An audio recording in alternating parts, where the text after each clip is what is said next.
Target করে গণমাধ্যমে হামলা, মোবোক্রেসি, সরকারের দুর্বলতা, অভিযোগ বিএনপি নেতাদের। ভাঙচুর, অগ্নিসংযোগের বিচার দাবিতে ছাত্রদলের বিক্ষোভ।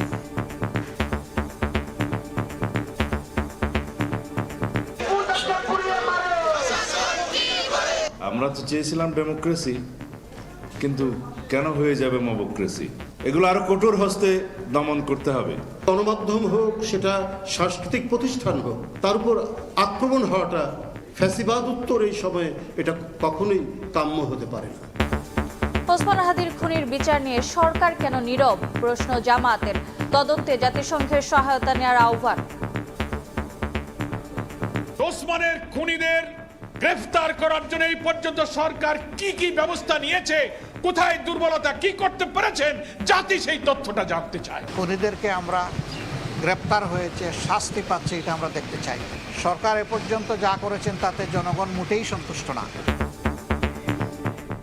দেখছিলেন প্রধান শিরোনাম। দুপুরের সময় সঙ্গে আছি আমি রোজা চৌধুরী। এবার অন্যান্য শীর্ষ সংবাদ। নির্বাচন সামনে রেখে সিইসির সঙ্গে 3 বাহিনী প্রধানের বৈঠক, আইন শৃঙ্খলা সহ বিভিন্ন বিষয়ে আলোচনা। বগুড়া 6 আসনে তারেক রহমানের পক্ষে মনোনয়নপত্র সংগ্রহ। সুদানে শহীদ 6 শান্তিরক্ষীকে শেষ বিদায়। ঢাকা সেনানিবাসের কেন্দ্রীয় মসজিদে জানাজা অনুষ্ঠিত। মরদেহ নেওয়া হচ্ছে নিজ নিজ গ্রামের বাড়ি। সামরিক মর্যাদায় হবে দাফন।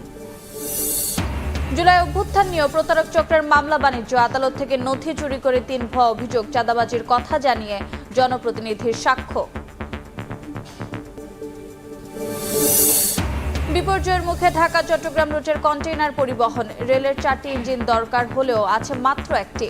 বন্দরের আশপাশের এলাকায় বাড়ছে জটলা। এবং পৌষের শুরুতে জেঁকে বসেছে শীত। উত্তরের জনপদে ঘন কুয়াশার কনকনে ঠান্ডায় বিপর্যস্ত জনজীবন। বছরের শুরুতে শৈত্যপ্রবাহের পূর্বাভাস।